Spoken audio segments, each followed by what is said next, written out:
Il y a des gens qui sont comme de l'eau en bouteille. Ils sont partout, accessibles, disponibles, prêts pour quiconque a un peu soif. Et puis il y a ceux qui sont comme du vin vieilli, rares, coûteux, difficiles à obtenir, et pas pour n'importe quel palais. Si on te perçoit constamment comme le premier, ce n'est pas parce que le monde ne sait pas apprécier, c'est parce que tu te présentes comme quelque chose de facile à remplacer. On te cherche seulement quand ça les arrange. Ils t'écrivent quand ils s'ennuient, ils t'ont là en attente, comme si tu étais une pièce de rechange émotionnel. Et le plus dur, c'est que même si ça te fait mal, tu continues à le permettre. Mais ça suffit. Parce que la vérité est celle-ci. Si tu ne te vois pas comme quelqu'un de grande valeur, personne d'autre ne le fera. Ce n'est pas un autre discours de faible estime de soi. Cela va au-delà des phrases vides et des conseils de calendrier de motivation. Cela concerne le respect, les limites, la dignité. Apprendre à cesser d'être une option pour commencer à être une norme, un luxe. Parce que tu n'es pas venu dans cette vie pour mendier de l'attention. Tu es venu pour faire une différence, et cette différence commence lorsque tu décides de ne plus jamais te contenter de moins que ce que tu mérites. Dans cette vidéo, nous allons parler de 8 principes stoïciens, pratiques, directs, qui, si tu les appliques sérieusement et fermement, vont te changer. Ils ne vont pas seulement te donner des outils pour que les autres te voient différemment. Ils vont t'aider à te voir comme quelqu'un avec un véritable pouvoir intérieur. Parce que tout commence par toi. Prépare-toi parce que ce n'est pas doux. C'est réel. C'est pour les gens qui en ont assez de vivre à genoux émotionnellement et qui veulent se lever avec force. Nous allons construire du caractère. Nous allons t'apprendre à cesser d'être un bouton d'urgence et à devenir un choix que tout le monde ne peut pas avoir. 1. Tu n'es pas un bouton d'urgence. Tu es comme une lampe de poche rangée dans un tiroir d'une maison. Personne ne pense à toi quand il y a de la lumière. Personne ne se souvient de toi quand tout va bien. Mais dès que l'électricité s'en va, dès que l'obscurité apparaît, on te cherche désespérément. On t'allume, on te presse, et quand tu ne sers plus à rien, on te range à nouveau. Combien de fois vas-tu accepter ce rôle ? Combien de fois vas-tu permettre qu'on te traite comme le plan B émotionnel de quelqu'un qui n'apparaît que lorsqu'il a besoin de réconfort, de compagnie ou de validation ? Tu n'es pas un bouton d'urgence. Tu n'es pas là pour éteindre les feux que quelqu'un d'autre ne sait pas contrôler. Mais tant que tu continues à répondre chaque fois qu'on t'appelle, tant que tu restes disponible même quand on ne te valorise pas, tu continues à alimenter cette dynamique toxique. La disponibilité absolue ne communique qu'une chose, le désespoir. Et quelqu'un de désespéré perd le respect avant même qu'on l'écoute. Le stoïcisme enseigne quelque chose que très peu de personnes appliquent dans leur vie quotidienne. Ton temps, ton attention et ton énergie sont des ressources finies. On ne les donne pas, on les gère. Marc Aurèle disait que nous ne devons pas gaspiller un seul instant sur des choses qui ne sont pas sous notre contrôle. Et l'un de ces choses est le désir des autres. Tu ne peux pas contrôler si quelqu'un t'apprécie, mais tu peux décider si tu te prêtes à être utilisé quand cela leur convient. Et c'est déjà du pouvoir. C'est toi qui décides si tu continues à courir chaque fois que le téléphone sonne, ou si, pour la première fois, tu laisses le monde apprendre à vivre sans ton sauvetage. Parce que parfois le problème n'est pas qu'ils ont besoin de toi, c'est que tu as besoin de te sentir nécessaire. Tu es tellement habitué à être recherché quand tout s'effondre que tu as oublié de construire une vie où tu es recherché par quelqu'un qui apprécie vraiment ta présence, même quand il n'y a pas de drame. Et c'est là que la partie la plus dure commence. Si tu ne te respectes pas, on va t'utiliser. Non pas par méchanceté, mais parce que les gens traitent les autres comme ils se traitent eux-mêmes. Si tu ne sais pas dire non, si tu ne sais pas mettre de la distance, si tu ne sais pas te choisir en premier, personne ne le fera pour toi. Être clair, ferme et sélectif avec tes limites n'est pas de la cruauté, c'est de l'auto-soin. Tu n'es pas là pour être une bouée de sauvetage d'urgence, ni un refuge temporaire, ni un médicament émotionnel.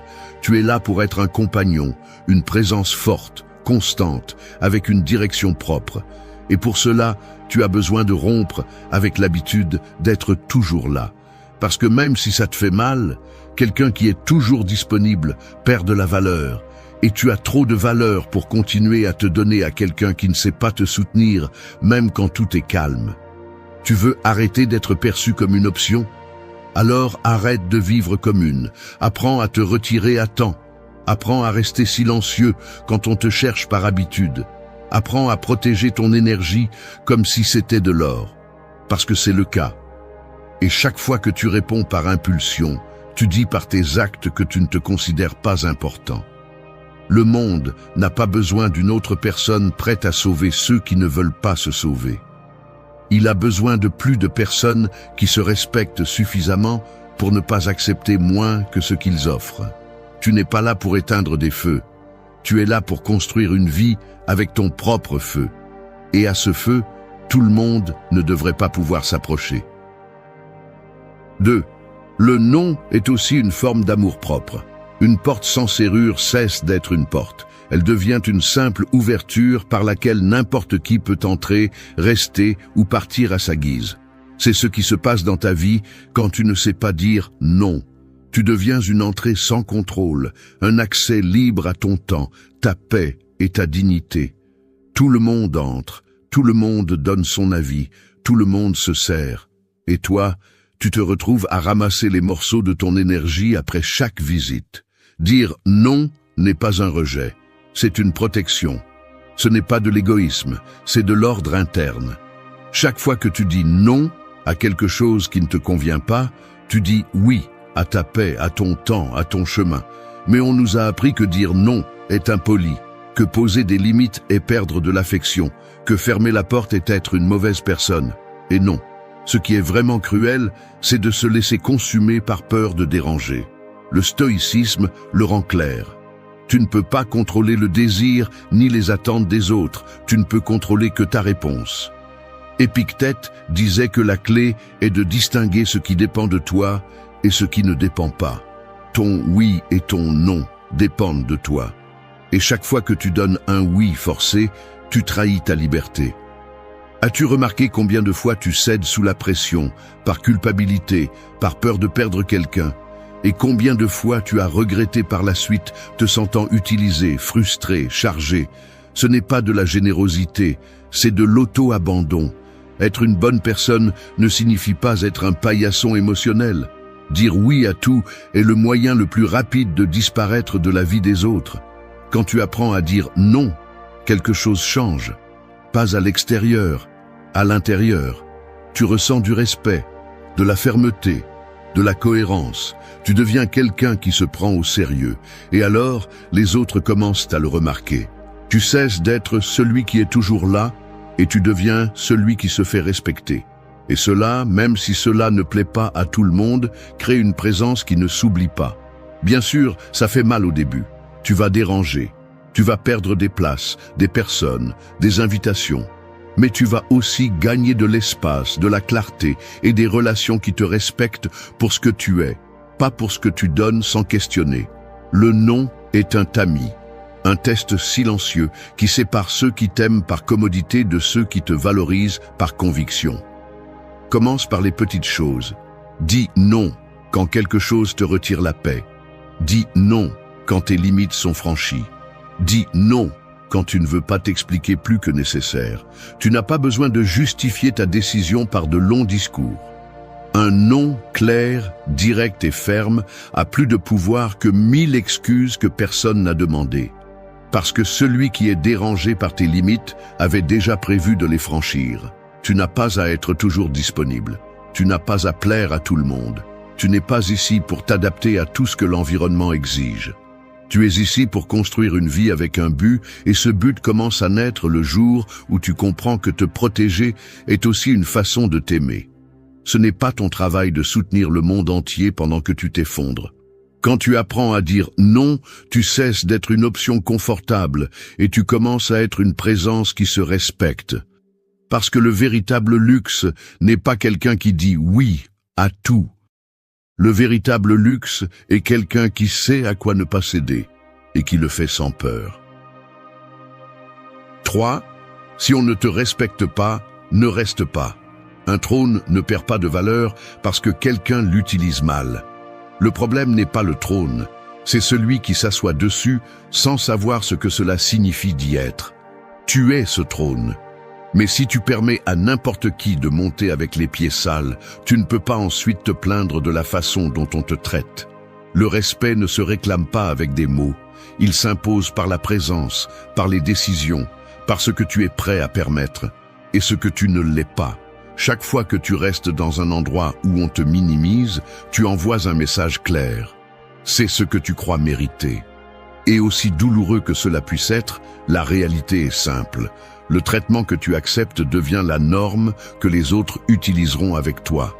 Peu importe combien d'amour tu ressens, peu importe combien tu as peur de perdre, s'il n'y a pas de respect, il n'y a pas de base, il n'y a rien. Ce qui suit n'est que de l'usure, des doutes, de la fatigue. Le stoïcisme ne te demande pas de supporter l'insupportable, il te demande d'avoir la clarté pour voir ce qui est inacceptable et la force pour agir en conséquence. Sénèque le disait sans détour, la vie est trop courte pour la vivre en conflit avec soi-même. Et rien ne génère plus de conflit que de rester là où tu sais qu'on ne te valorise pas, en prétendant que tout va bien alors qu'à l'intérieur tu t'éteins petit à petit. Il y a ceux qui ne te crient pas dessus, qui ne t'humilient pas, qui ne t'agressent pas, mais qui t'ignorent, qui te font te sentir remplaçable, invisible. Et cela aussi, c'est un manque de respect. Il ne s'agit pas seulement de ce qu'ils te disent, mais de ce qu'ils omettent, de ce qu'ils ne reconnaissent jamais, de ce qu'ils te font ressentir avec leur indifférence constante. Et si tu t'habitues à cela, chaque jour tu vaux un peu moins, mais pas parce que tu ne vaux rien, mais parce que tu as commencé à l'oublier. Partir de là fait mal. Je ne vais pas te mentir. S'éloigner de ce qui est familier, même si c'est toxique, crée un vide. Mais ce vide n'est pas une punition, c'est de l'espace. De l'espace pour du nouveau, pour du sain, pour ce qui te respecte. Tant que tu continues à habiter des lieux qui te brisent, tu n'auras pas de place pour construire ce que tu mérites. Et non, tu n'as pas besoin que tout le monde te respecte. Tu as juste besoin de te respecter assez pour partir quand ce respect n'existe pas. Quand tu restes par peur, par habitude, par confort émotionnel, ce que tu fais, c'est enterrer ta valeur sous des excuses. Mais quand tu décides de partir, quand tu dis « jusqu'ici », quelque chose change. Pas seulement à l'extérieur, ça change à l'intérieur. Tu commences à marcher avec plus de fermeté, à parler avec plus de clarté, à vivre avec plus de dignité. Parce que tu n'attends plus que les autres te donnent une place, maintenant c'est toi qui l'occupes. Et ça se voit. Les gens le ressentent. Tu n'es plus quelqu'un qui accepte n'importe quel traitement pour ne pas rester seul. Tu es quelqu'un qui inspire le respect rien que par la façon dont tu te déplaces dans le monde. Parce que celui qui se respecte impose, et celui qui impose ne supplie pas. Il reste seulement là où il y a de la réciprocité, là où il y a de la valeur, là où il y a de la vérité. Tu n'es pas ici pour mendier des miettes émotionnelles. Tu n'es pas ici pour supporter des mépris déguisés en « c'est comme ça que je suis ». Tu es ici pour t'entourer de personnes qui voient ta valeur sans que tu aies à la crier. Et si elles ne la voient pas, n'explique pas, ne discute pas, n'insiste pas, retire-toi. Parce que celui qui se respecte sait que tout le monde ne mérite pas sa présence et a le courage de partir sans se retourner. 4. Ne deviens pas ta propre usure. Une bougie ne s'éteint pas à cause du vent, elle s'éteint lorsqu'elle se consume elle-même. Tu peux faire face à la tempête la plus intense et rester debout, mais si chaque jour tu permets que quelque chose en toi s'use sans relâche, tu finiras par fondre sans que personne d'autre ait besoin de te renverser. La vérité est que souvent, ce ne sont pas les autres qui nous détruisent, c'est nous, avec nos doutes, notre manque de limites, notre incapacité à nous arrêter et à dire « assez ». Tu te demandes plus que ce que tu as. Tu donnes plus que ce que tu reçois. Tu essaies de tout soutenir, même si tu te décomposes à l'intérieur. Et puis, tu te demandes pourquoi personne ne prend soin de toi, pourquoi personne ne te priorise, pourquoi tout le monde pense que tu peux tout faire. Peut-être est-ce parce que tu leur as appris que tu n'as besoin de rien, que tu peux toujours, que tu es toujours là, même si tu te vides. Le stoïcisme ne consiste pas à tout supporter. Il s'agit de savoir quand dire « ceci ne me sert pas », Ceci me tue de l'intérieur et d'agir en conséquence. Marc Aurèle a écrit que l'âme se contamine lorsqu'elle vit en contradiction avec sa nature, et ta nature n'est pas faite pour des sacrifices sans sens, pour des routines qui t'épuisent, pour des relations qui te pressent. Tu es ici pour agir avec raison, avec un but et avec équilibre. Mais si chaque jour tu franchis toi-même tes limites, si tu permets toi-même que l'on te manque de respect, alors le problème n'est pas à l'extérieur. Le plus dangereux n'est pas l'environnement. C'est la voix dans ta tête qui te répète que ce n'est pas si grave, que tu te reposes demain, que tout ira mieux bientôt. Cette voix qui minimise ta douleur, qui justifie ton abandon, qui normalise le fait de vivre sur le fil du rasoir. Cette voix se déguise en force, mais c'est de la peur. Peur de s'arrêter, peur d'exiger, peur de reconnaître que tu as besoin de changer de direction. Et si tu continues à l'écouter, tu finiras par te perdre dans une vie qui ne ressemble en rien à ce dont tu as rêvé. Tu ne peux pas être le premier à te marcher dessus. Tu ne peux pas être celui qui se sabote à chaque fois qu'il veut avancer. Tu ne peux pas être celui qui se met des bâtons dans les roues, qui se force à rester dans des endroits qui t'épuisent, qui ne se donne pas la permission de respirer. Parce que si tu ne te protèges pas de toi-même, personne ne le fera. Tu n'es pas ici pour rendre des comptes à tout le monde, sauf à toi. Tu es ici pour prendre soin de toi, avec la même force que tu as voulu prendre soin du monde. Regarde honnêtement où tu en es, comment tu te parles, comment tu te traites. Demande-toi si ce que tu fais chaque jour te construit ou te consume. Et si tu découvres que tu es celui qui se fait le plus de mal, ne te blâme pas, mais prends tes responsabilités. Parce que tu ne peux pas changer ce que tu ne reconnais pas. Et une fois que tu le vois, tu ne peux plus détourner le regard. Commence à te mettre sur la liste, commence à t'écouter, commence à te donner des pauses, à dire non sans culpabilité, à te reposer sans avoir l'impression d'échouer. Parce que la véritable usure ne vient pas de faire trop, elle vient de ne rien te donner. Et tu mérites plus que de vivre en pilote automatique, en attendant que quelque chose change pendant que tu t'éteins en silence. Ton énergie est limitée, ton esprit, ton corps, ton âme, tout a une limite. Et quand tu es celui qui ignore cette limite, tu finis par être vide, confus, épuisé. N'attends pas d'atteindre le fond pour réagir. Tu n'as pas besoin de te briser complètement pour comprendre que tu mérites la paix. Commence aujourd'hui à prendre soin de toi comme si tu étais la chose la plus précieuse que tu possèdes, parce que tu l'es. 5. Le silence est ton armure. Un couteau ne coupe pas plus fort à cause du bruit qu'il fait, il coupe à cause du tranchant qu'il conserve. Il en va de même pour ta présence. Elle n'a pas besoin de crier pour s'imposer, elle n'a pas besoin de s'expliquer pour avoir du poids. Dans un monde où tout le monde veut parler plus fort, montrer plus, répondre plus vite, celui qui maîtrise le silence a le contrôle. Car celui qui sait se taire, sait observer.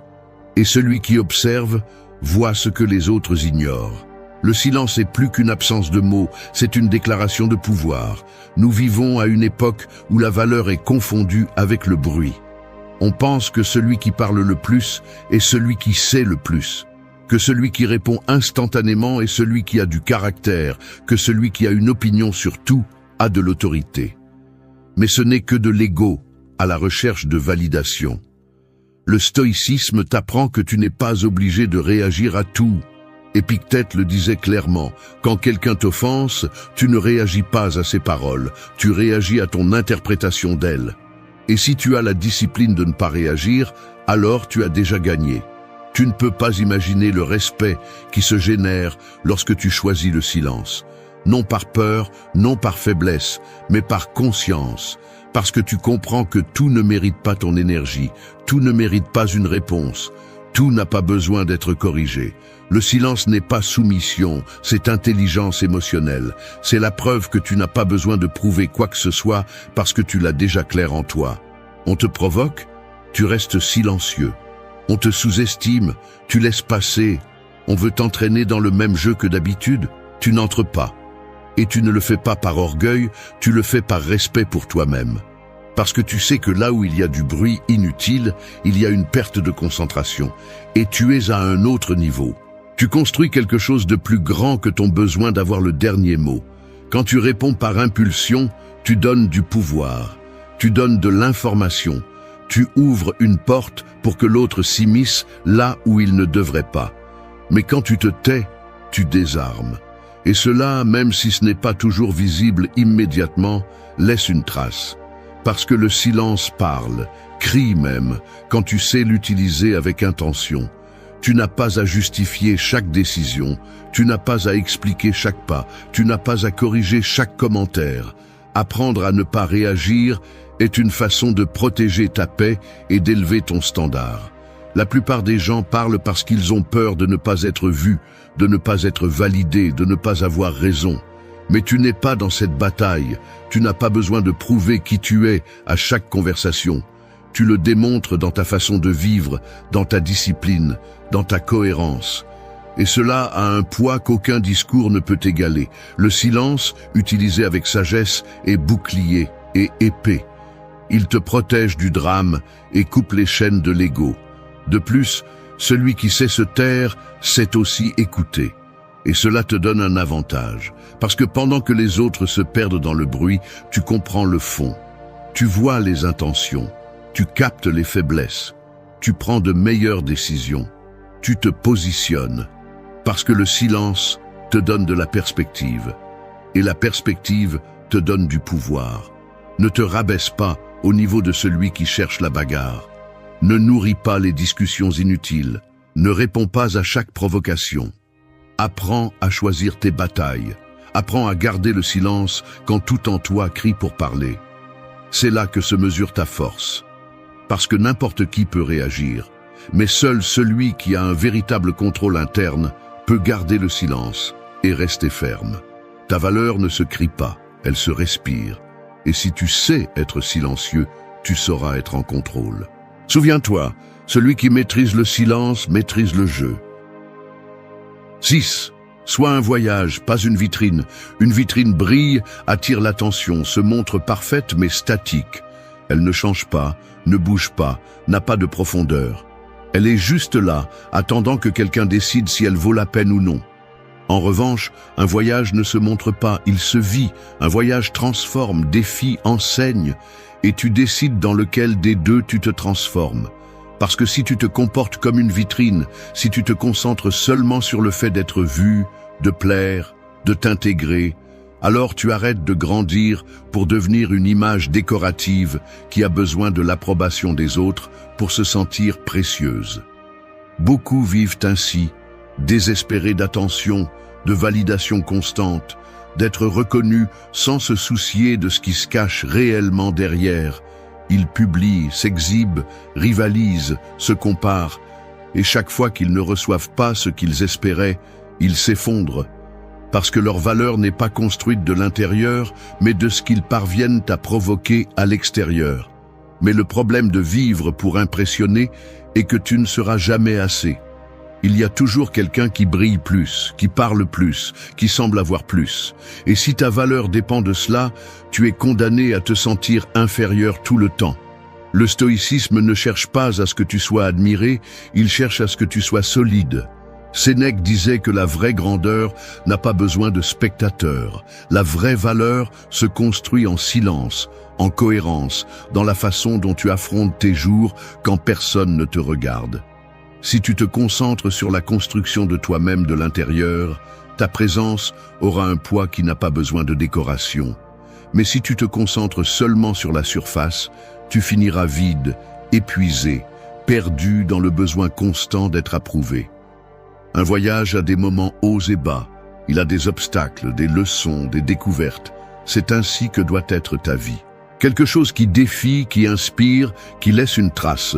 Et pour cela, tu dois arrêter de t'inquiéter de plaire et commencer à te préoccuper de grandir. Parce que quand tu grandis vraiment, sans filtre, sans besoin d'applaudissements, alors tu deviens quelqu'un qui non seulement a l'air bien, mais qui se sent bien de l'intérieur. Quelqu'un qui transmet la vérité, pas une image éditée pour s'intégrer. Beaucoup de gens s'approchent à cause de l'image, mais ne restent que pour l'essence. Et si tout ce que tu offres est une apparence, ils partiront bientôt lorsqu'ils verront qu'il n'y a rien de plus. Mais si tu es un voyage, si tu as de la profondeur, une histoire, une évolution, alors tout le monde n'osera pas rester. Mais celui qui le fera parce qu'il reconnaît ce que tu vaux vraiment. Non pas pour ce que tu montres, mais pour ce que tu es. Tu n'es pas ici pour être une vitrine attendant de l'attention. Tu es ici pour bouger, pour grandir, pour inspirer à partir de ton authenticité. Et cela implique d'arrêter de te comparer, d'arrêter de mesurer ton succès parce que les autres voient, d'arrêter de t'inquiéter de ce que tu ne peux pas contrôler. Tu dois commencer à te construire comme quelqu'un qui se respecte, qui se défie, qui s'exige, qui avance sans besoin d'être vu. Parce que tôt ou tard, celui qui se concentre sur la profondeur finit par briller sans effort. Non pas parce qu'il le cherche, mais parce qu'il est devenu quelqu'un d'impossible à ignorer. La plupart veulent être choisis pour leur apparence. Mais tu dois être choisi pour ce que tu représentes, pour ce que tu provoques, pour le type d'énergie que tu portes avec toi. Non pas comme un objet d'exposition, mais comme une expérience qui marque, qui transforme, qui laisse une trace. Sois un voyage, et tu verras comment tout change. 7. Tu n'es pas venu pour t'excuser d'être toi. Un lion ne s'excuse pas de rugir, ni ne se recroqueville lorsque les autres se sentent intimidés par sa force. Il est simplement. Il marche avec assurance, parle avec présence. Et si quelqu'un se sent mal à l'aise avec cela, il ne change pas sa nature pour plaire. Tu devrais apprendre la même chose.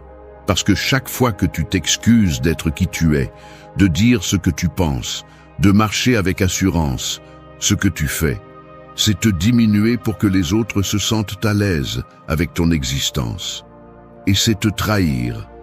Depuis notre plus jeune âge, on nous apprend à nous intégrer, à adoucir notre voix, à nous adapter aux attentes des autres. On nous répète qu'il vaut mieux être apprécié que d'être ferme, qu'il est plus important de plaire que d'être authentique. Et sans nous en rendre compte, nous commençons à nous excuser pour tout, pour être intense, pour vouloir plus, pour ne pas suivre le courant, pour choisir différemment. Mais quand tu vis ainsi, tu finis par perdre ton identité en échange d'une acceptation fragile qui disparaît dès que tu cesses de répondre aux attentes des autres. Le stoïcisme ne consiste pas à imposer, mais à persister. Rester ferme dans qui tu es, sans besoin de te parer ou de te cacher. Marc Aurèle disait que la plus grande victoire est de te gouverner toi-même, et cela inclut de cesser de t'excuser pour ton essence. Tu n'es pas venu dans ce monde pour plaire à tout le monde, tu es venu pour découvrir qui tu es et marcher avec force, même quand les autres ne comprennent pas. Chaque fois que tu t'excuses d'être toi, de penser différemment, d'avoir des convictions fortes, de ne pas accepter ce qui ne te convient pas, tu dis qu'il y a quelque chose de mal en toi. Et non, il n'est pas mal d'être direct, d'avoir du caractère, de fixer des limites, de défendre ce en quoi tu crois. Ce qui est mal, c'est de te taire par peur, de te cacher par insécurité, de devenir une version diluée juste pour ne pas déranger. La vérité est que tout le monde ne va pas t'accepter. Certains vont te rejeter, d'autres vont te critiquer, d'autres vont simplement s'éloigner. Mais ce n'est pas un signe pour changer, c'est un signe que tu marches dans ta propre direction, et tout le monde n'a pas à te suivre. Celui qui reste à tes côtés le fera pour qui tu es, pas pour qui tu prétends être. Apprends à te sentir à l'aise en étant inconfortable pour les autres, parce que lorsque tu es authentique, tu vas inévitablement secouer le superficiel. Et c'est nécessaire. Parce que tu n'es pas ici pour passer inaperçu. Tu es ici pour être réel, pour être libre, pour vivre à partir d'un endroit qui ne négocie pas avec la peur ni avec le besoin d'approbation. Tu n'as pas à justifier chaque décision, ni à expliquer chaque émotion, ni à demander la permission d'exister avec force. Si tu dois commencer à pratiquer quelque chose dès aujourd'hui, c'est de marcher la tête haute, même quand personne n'applaudit. Parce que ta valeur n'a pas besoin de validation externe. Elle se soutient seule quand elle est bien ancrée de l'intérieur. Commence à observer combien de fois par jour tu te recroquevilles, tu te tais, tu t'ajustes juste pour maintenir la paix. et demande-toi si cette paix est réelle ou juste une forme silencieuse d'auto-abandon. Parce que chaque fois que tu t'éteins à l'intérieur pour ne pas déranger à l'extérieur, tu cèdes du terrain dans ton propre monde. Arrête de t'excuser d'être intense, d'avoir de grands objectifs, de ne pas te contenter de ce qui semble suffisant aux autres. Tu n'es pas venu pour t'adapter à des moules brisés, tu es venu pour créer le tien. Et celui qui ne peut pas l'accepter, qu'il se mette de côté. Parce que tu n'es pas là pour mendier l'acceptation, tu es là pour marcher avec dignité. 8. Tu n'as pas besoin de briller pour être vu. Une montagne ne crie pas pour être remarquée. Elle n'a pas besoin de lumière, ni d'applaudissements, ni d'ornements. Elle est là, solide, immense, imposante. Et c'est pour cela qu'elle est respectée, parce que sa seule présence suffit. Elle ne bouge pas pour attirer l'attention. Elle ne se réduit pas pour plaire. Elle ne change pas selon les caprices de celui qui la regarde. Tu dois apprendre à vivre avec cette même force silencieuse. Parce que tu n'as pas besoin de briller tout le temps pour être vu, tu as juste besoin d'être vrai. Aujourd'hui, il semble que si tu ne brilles pas, tu n'existes pas. Que si tu ne te montres pas tout le temps, si tu ne te distingues pas, si tu ne fais pas de bruit, alors tu n'as pas de valeur. Mais la vraie valeur ne se mesure pas à l'impact que tu as sur les autres, mais à la cohérence qui existe en toi. Et cela ne se crie pas. Cela se ressent. Le problème est que beaucoup vivent comme des projecteurs. Ils s'allument pour être remarqués, mais à l'intérieur, ils sont vides. Et quand l'attention extérieure s'éteint, ils s'éteignent aussi. Le stoïcisme ne cherche pas à te rendre invisible, mais à te faire cesser de dépendre de la reconnaissance. Sénèque disait que celui qui cherche constamment l'approbation du public ne sera jamais libre, parce que ta paix, ta direction et ton estime de soi sont entre les mains des autres.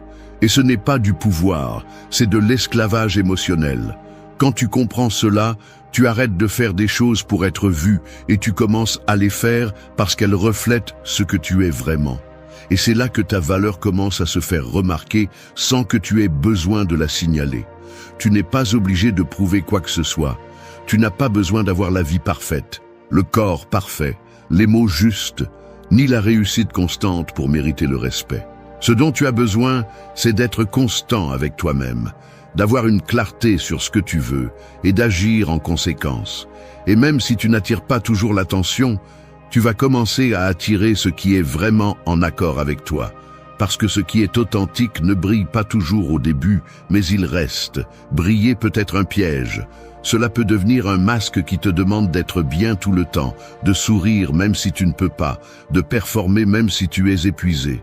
Et cela t'éloigne de toi, cela te transforme en un personnage conçu pour plaire aux autres. Mais tu n'es pas ici pour représenter quoi que ce soit. Tu es ici pour vivre à partir de ce que tu es, pour parler clairement, pour agir fermement, pour marcher sans avoir besoin d'impressionner. Il y a des personnes qui ne font pas de bruit, mais qui changent l'atmosphère quand elles arrivent, qui ne cherchent pas l'attention, mais qui l'attirent par leur façon de vivre, qui ne se parent pas, mais qui ont une force qui s'impose. Et cette force vient de l'intérieur. Elle vient du fait de s'être confronté à soi-même, de s'être construit sans dépendre des applaudissements, d'avoir choisi le respect de soi sur la validation externe. Tu peux être une de ces personnes, mais pour cela, tu dois arrêter de mesurer ta valeur par la façon dont on te regarde. Tu dois accepter que tu ne vas pas toujours briller, que tu ne seras pas toujours le centre, que tout le monde ne te comprendra pas. Et malgré tout, tu dois rester ferme. Parce que ta valeur n'est pas dans le reflet, elle est dans la racine. Et cette racine se cultive dans la solitude, dans le travail silencieux, dans la fidélité à toi-même. Tu n'as pas besoin d'éblouir personne. Tu as juste besoin d'être quelqu'un qui ne tombe pas quand il n'y a pas de lumière. Parce que celui qui sait qui il est ne dépend pas de la scène pour se montrer. Et quand tu as cela, le monde te voit. Non pas pour ce que tu montres, mais pour ce que tu es. Et ce que tu es, quand c'est vrai, brille déjà de lui-même. Il y a des moments où la vie ressemble à être coincée dans une pièce sans air. Peu importe combien tu bouges, rien ne change. Tu te regardes dans le miroir et tu sais que quelque chose ne va pas. Tu ne le dis pas à voix haute, mais tu le sens chaque jour. Tu survis. tu ne vis pas. Et cela fait plus mal que tu ne le reconnais. Tu te lèves avec un poids sur la poitrine, tu suis des routines vides, tu réponds aux attentes des autres et tu te tais. Parce que tu as appris à ne pas faire de bruit, à sourire, même si tu es en train de tomber en morceaux à l'intérieur. Tu t'es habitué au désordre mental, aux pensées qui te sabotent, à la culpabilité, à la peur, à cette voix intérieure qui répète que tu n'es pas assez. Et le pire, c'est que tu as commencé à y croire. Mais écoute-moi bien, rien ne change là-bas si quelque chose ne se transforme pas ici à l'intérieur. Il ne s'agit pas d'attendre le moment parfait. Il ne viendra pas. Il ne s'agit pas de motivation bon marché, ni de répéter des phrases vides comme si tu lançais des pierres dans l'océan en espérant qu'elles reviennent. Il s'agit de maîtriser ton monde intérieur, d'apprendre à être avec toi sans fuir, de regarder en face tes ombres et d'arrêter de les maquiller avec des excuses. Cette vidéo n'est pas une collection de jolies phrases, c'est un appel à se réveiller, à se reconstruire depuis le centre, à arrêter de demander la permission de vivre avec force. Nous allons parler d'outils qui peuvent te sortir de cet état d'engourdissement émotionnel et te redonner le contrôle.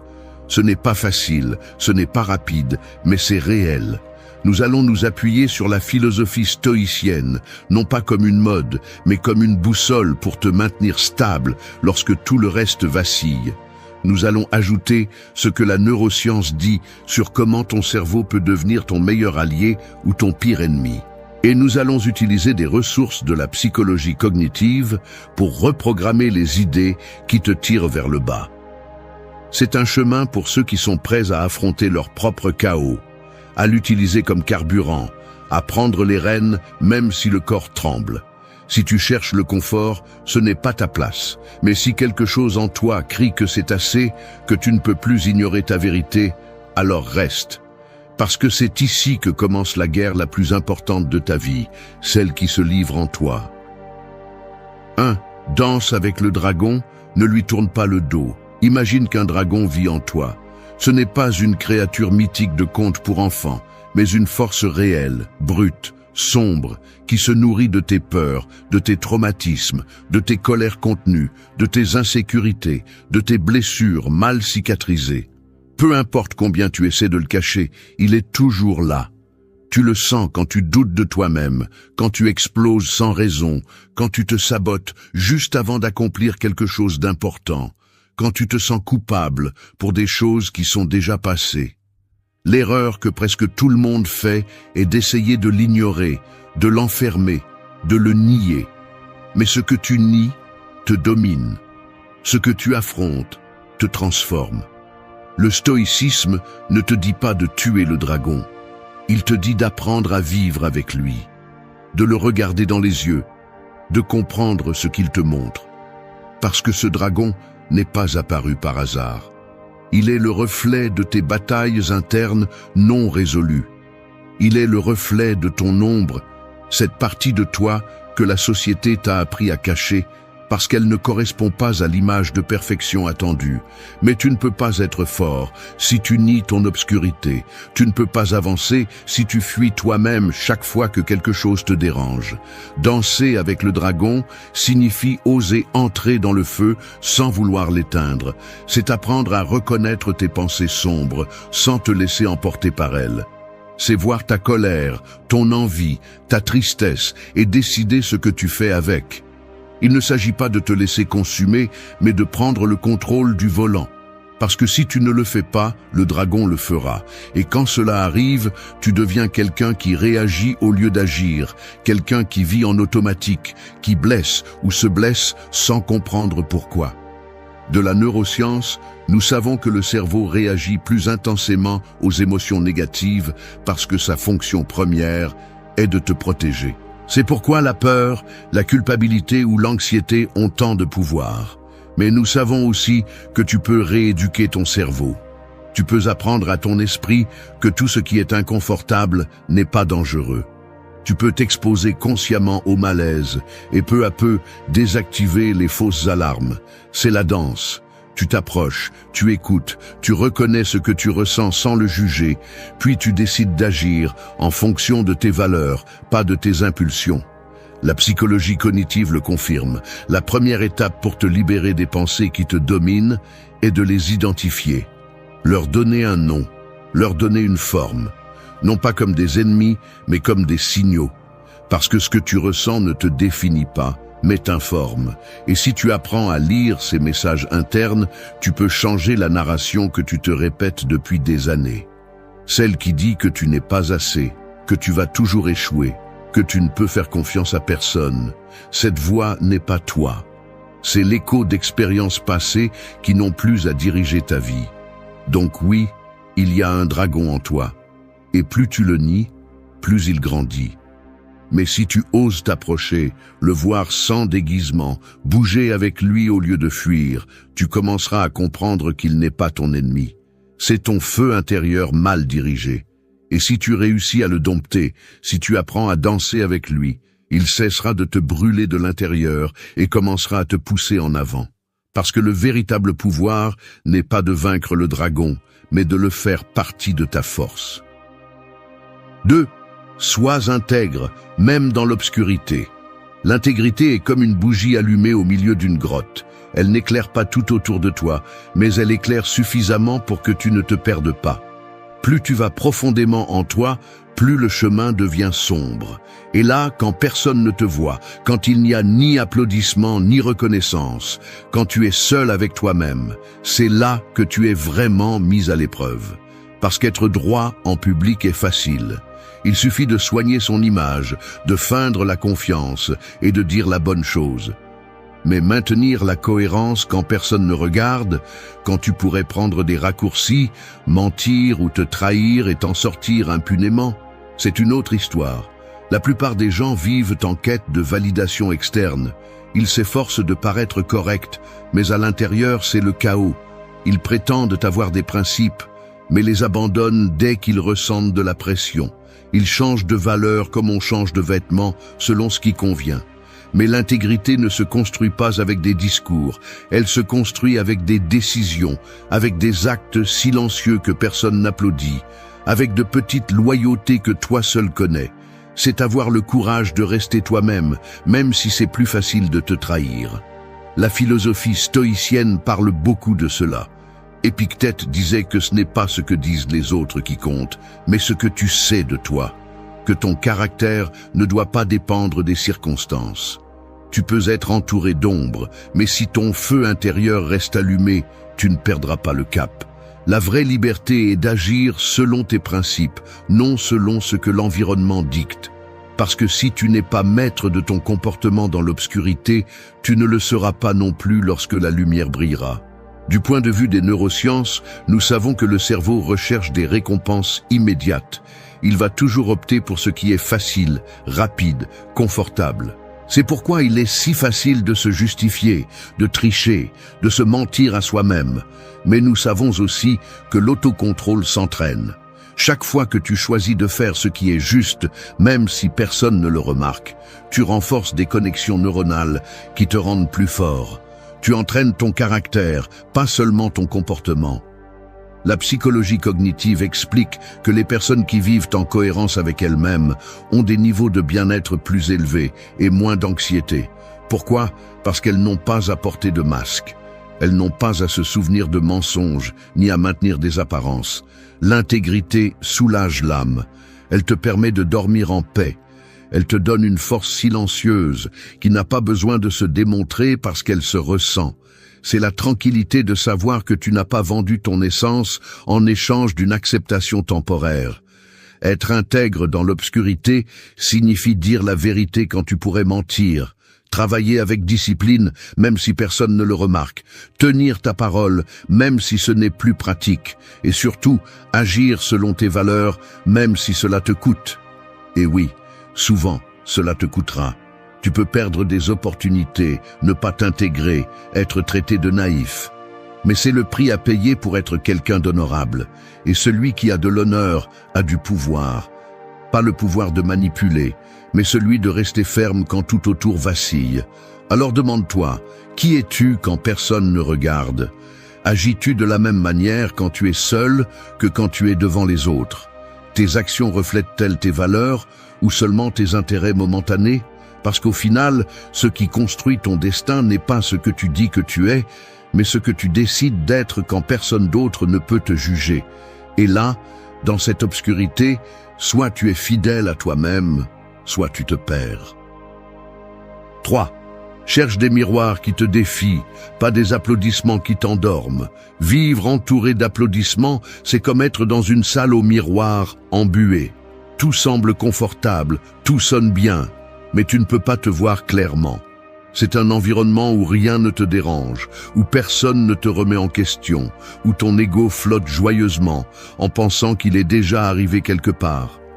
Mais cette sensation est dangereuse, car si tu restes trop longtemps dans cet espace, tu oublies de grandir, tu t'anesthésies, tu deviens accro à l'approbation des autres et dépendant des tapes dans le dos, même si tu te sens vide à l'intérieur. En revanche, il y a des personnes qui fonctionnent comme des miroirs. Ils ne te disent pas ce que tu veux entendre, mais ce que tu as besoin d'entendre.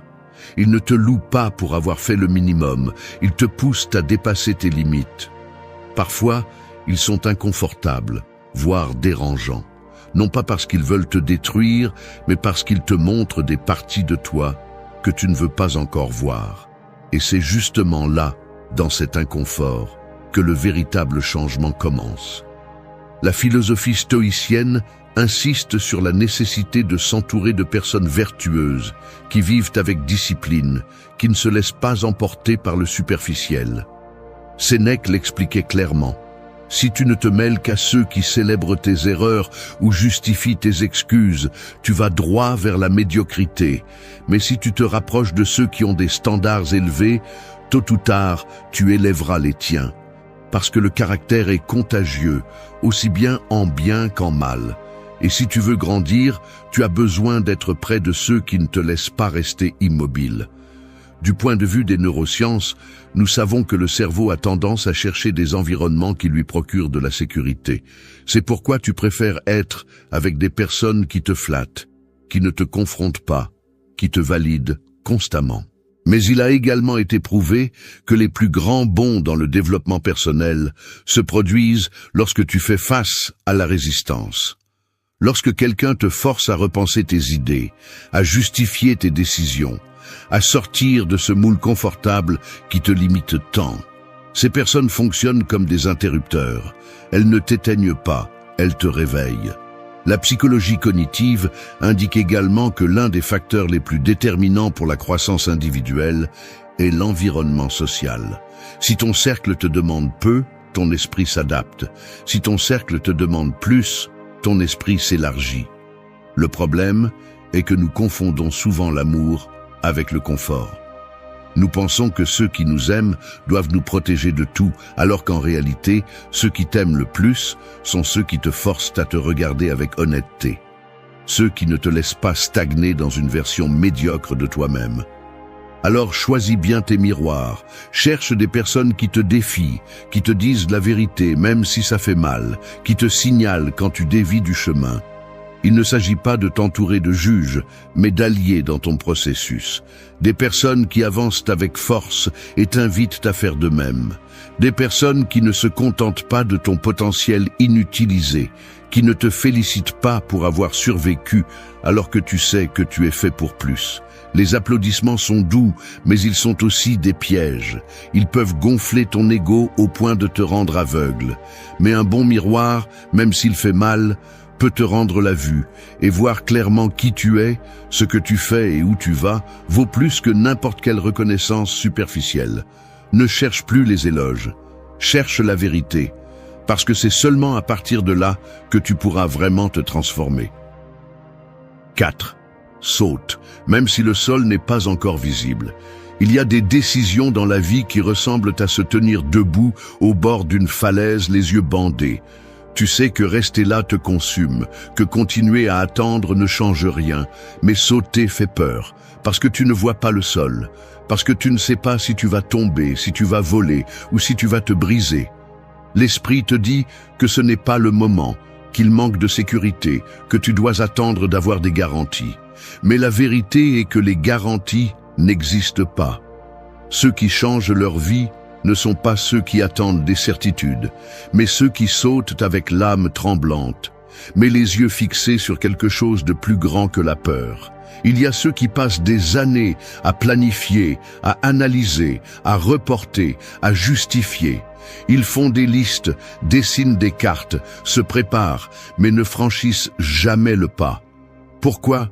Parce qu'ils veulent tout contrôler, parce qu'ils veulent avoir la certitude que tout ira bien avant de bouger. Mais la vie ne fonctionne pas comme ça. Rien de significatif ne naît de la sécurité absolue.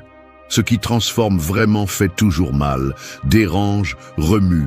Et à un moment donné, tu dois te lancer. Avec peur, oui. Avec des doutes aussi. Mais te lancer. Parce que si tu ne sautes pas, tu te flétris. La philosophie stoïcienne le rend clair. Tu ne peux pas contrôler le résultat, seulement ton action. Épictète le répétait constamment. Ce qui est entre tes mains n'est pas ce qui se passe, mais comment tu décides de répondre. Sauter n'est pas agir sans penser. C'est agir en sachant que la peur ne va pas disparaître, mais que tu peux avancer malgré elle. Parce que le contraire du courage n'est pas la peur. C'est la paralysie. C'est rester à un endroit qui ne te représente plus simplement parce qu'il est connu. Du point de vue des neurosciences, on sait que le cerveau est programmé pour éviter l'incertitude. Il associe l'incertitude au danger, à la menace. C'est pourquoi il est si vertigineux de changer de cap, de commencer quelque chose de nouveau, de quitter une zone qui est déjà familière. Mais nous savons aussi que lorsque tu t'exposes volontairement au risque, lorsque tu sors de cette zone de confort, le cerveau s'adapte, il crée de nouvelles routes, il se renforce, il change avec toi. Tu n'as pas besoin d'éliminer la peur, tu as besoin de bouger avec elle, de sauter avec elle sur l'épaule, et de comprendre que le saut, aussi inconfortable soit-il, est ce qui te transforme. La psychologie cognitive le confirme également.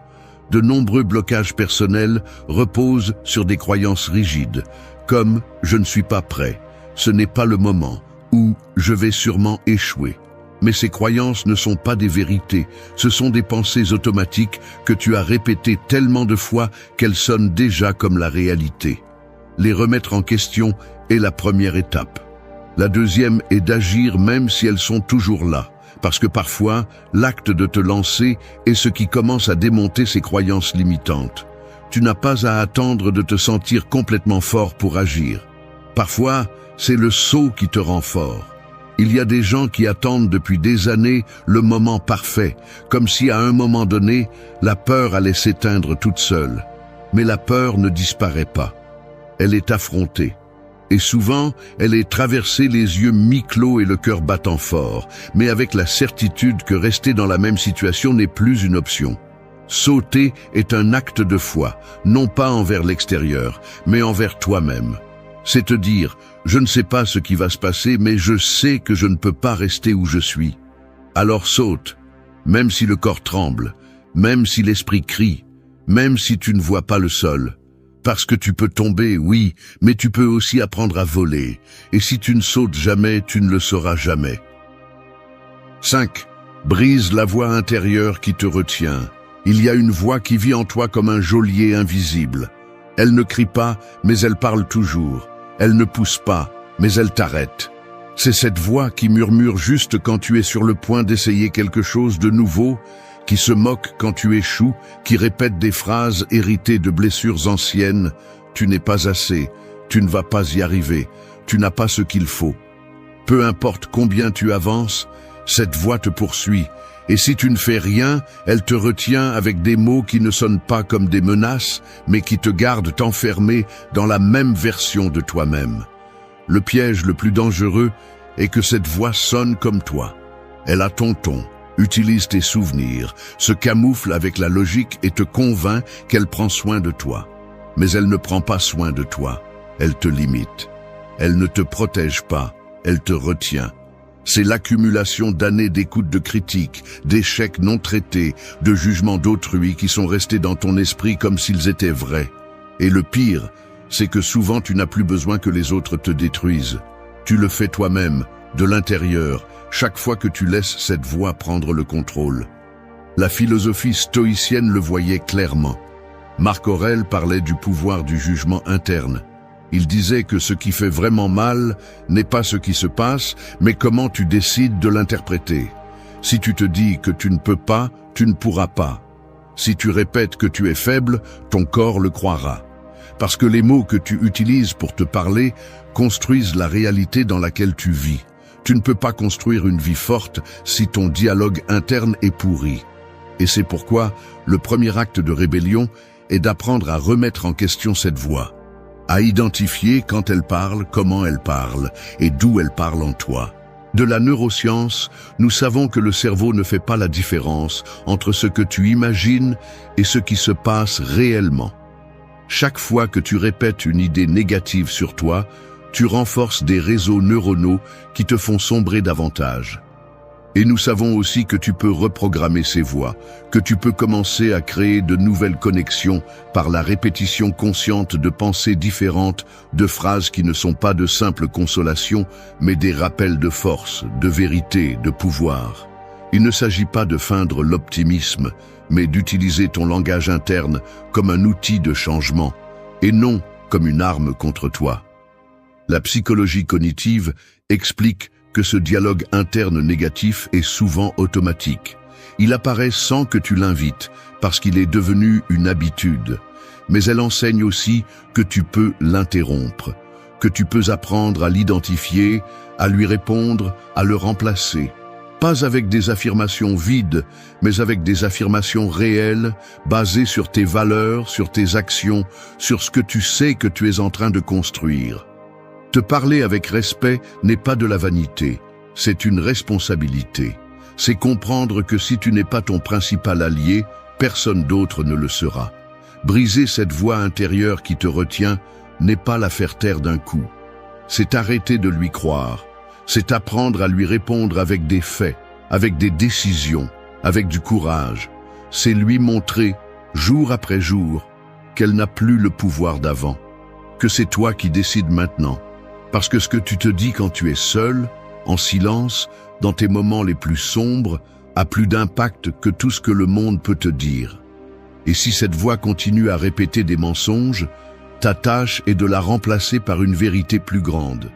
Celle que tu es en train de changer, que tu mérites d'avancer, que ton histoire ne se termine pas à ton pire chapitre.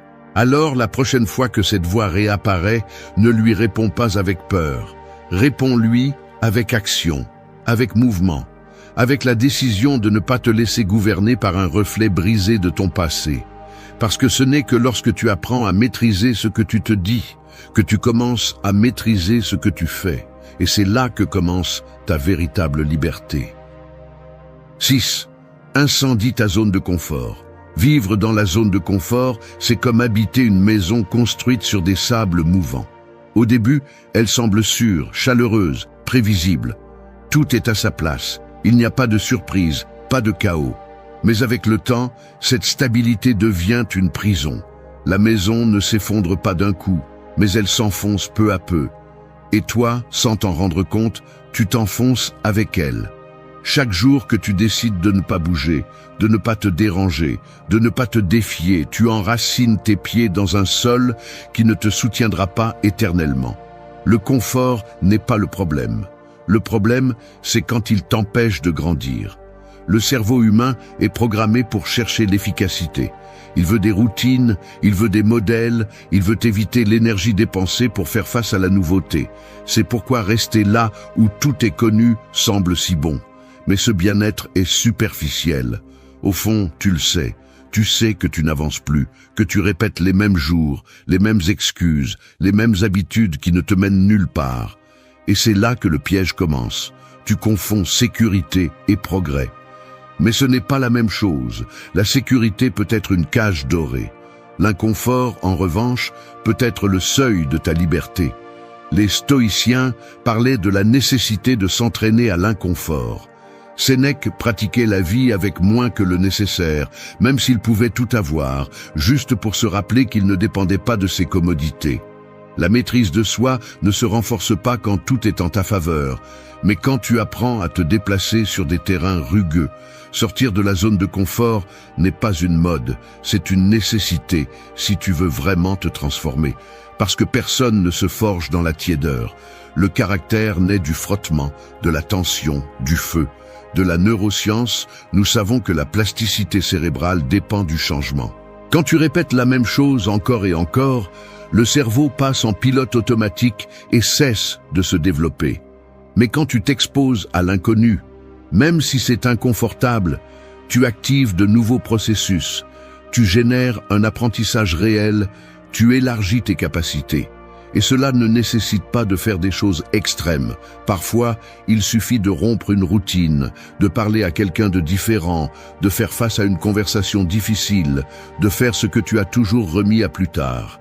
L'important, c'est de bouger, parce que la stagnation est aussi un choix, même si elle semble passive. La psychologie cognitive enseigne que la peur du changement vient souvent de l'anticipation, pas de l'expérience réelle. C'est-à-dire, nous souffrons plus en imaginant ce qui pourrait mal se passer que par ce qui se passe réellement. Mais cette imagination négative n'est pas une prédiction, c'est une barrière. Et elle ne se brise qu'en agissant. Personne ne dépasse ses limites par la pensée. On les dépasse en les franchissant, un pas à la fois, même si le corps tremble. La zone de confort n'est pas abandonnée par désir, elle est abandonnée par action. Incendier ta zone de confort ne signifie pas détruire ta vie, cela signifie mettre le feu à ce qui ne te sert plus, aux habitudes qui te font stagner, aux excuses que tu utilises pour te justifier, à l'identité que tu as construite pour te sentir en sécurité, mais qui ne représente plus qui tu peux devenir. Le feu n'a pas à te consumer. Il peut être le début de quelque chose de plus fort, de plus réel, de plus à toi. Alors regarde ta vie avec une brutalité honnête. Qu'est-ce que tu tolères par peur du changement? Quelles parties de toi se sont endormies pour maintenir la stabilité? Qu'est-ce que tu arrêtes d'être juste pour ne pas prendre de risques? Parce que si tu n'allumes pas ce feu toi-même, la vie le fera pour toi. Et quand elle le fera, tu ne seras peut-être pas prêt. Il vaut mieux brûler avec un but que de s'éteindre lentement en silence. Alors allume l'étincelle, sors de cette maison enfoncée et commence à te construire à partir des flammes. 7. Aiguise ton focus comme une épée. Ton esprit est comme une épée. Il peut être puissant, tranchant, capable de te frayer un chemin au milieu du chaos, mais s'il est émoussé, il ne sert qu'à faire du bruit, pas à avancer. Une épée émoussée est lourde, maladroite et dangereuse, non seulement pour tes objectifs, mais aussi pour toi. Il en va de même pour ton attention. Si elle est dispersée, sans direction, occupée à tout et à rien en même temps, tu t'épuises sans avancer. Et c'est ce qui arrive à beaucoup de personnes. Elles vivent occupées, saturées, entourées de stimuli, mais n'accomplissent rien d'impactant car leur focus est émoussé. Le monde moderne est un champ de mines de distractions.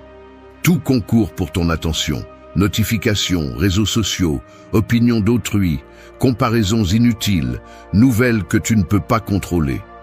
Chacune est comme un coup porté à cette épée interne que tu portes.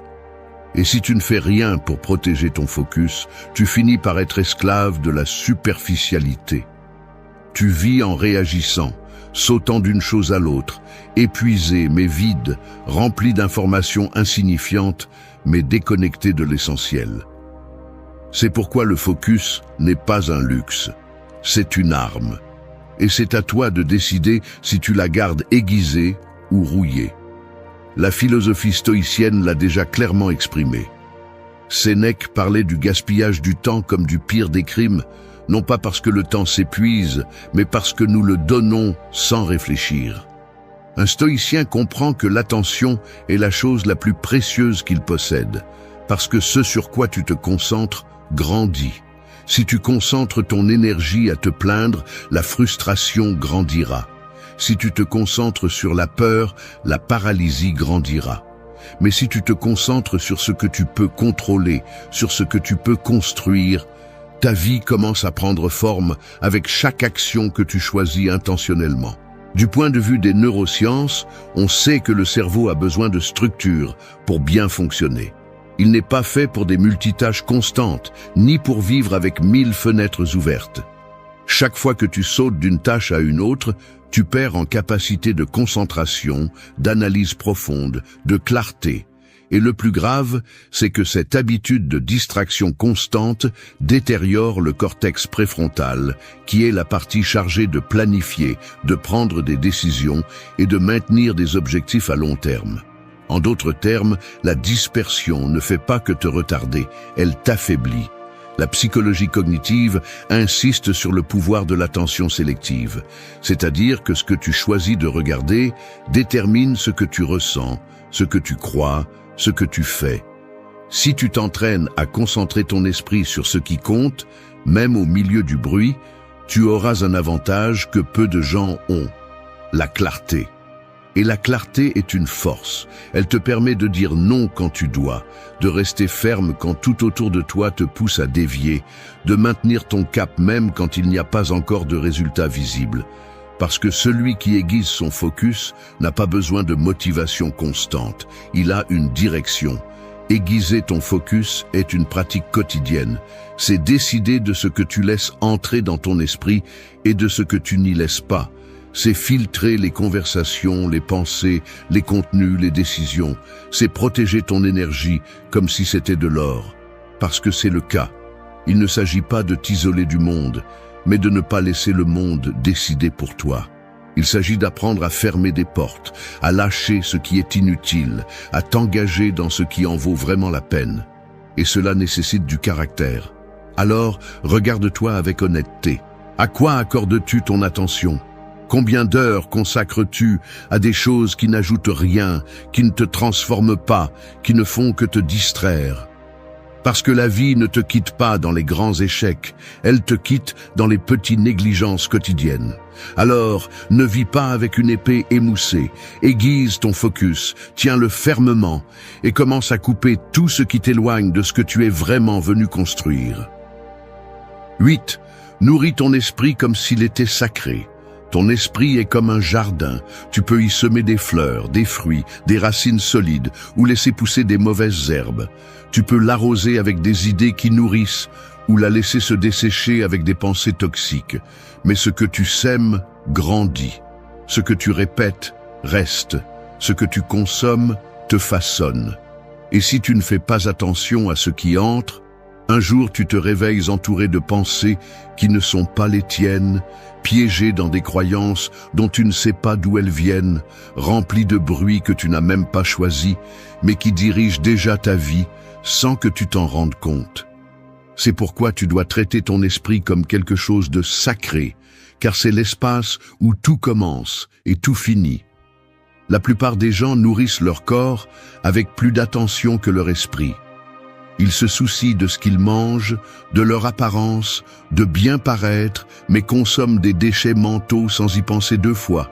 Ils passent des heures à regarder du contenu qui les éteint, à écouter des conversations qui les plongent, à remplir leur esprit de nouvelles, de critiques, de comparaisons, de commérages, de distractions qui ne laissent que de l'anxiété. Et ensuite, ils se demandent pourquoi ils se sentent vides, pourquoi ils n'ont pas de clarté, pourquoi ils ne peuvent pas se concentrer, pourquoi ils vivent épuisés sans avoir fait quoi que ce soit de réel.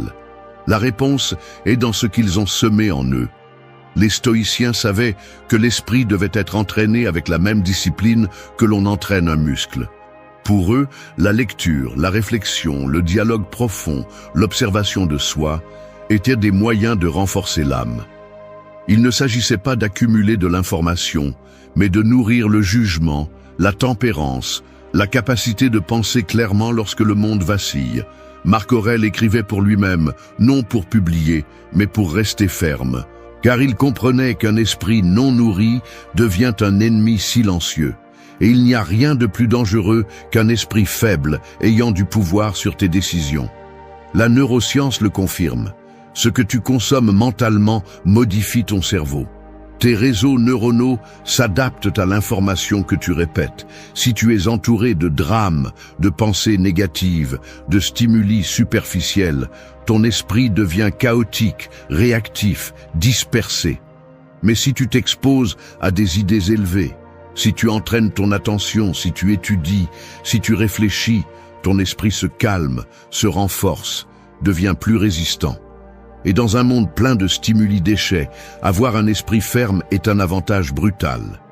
La psychologie cognitive insiste également sur le pouvoir de la pensée dirigée. L'esprit n'est pas une boîte qui se remplit sans ordre. C'est un système qui s'entraîne. Et ce que tu penses aujourd'hui construit ce que tu ressens demain. Si chaque jour tu répètes que tu ne peux pas, que tu es fatigué, que rien ne sert, cela devient ta réalité émotionnelle.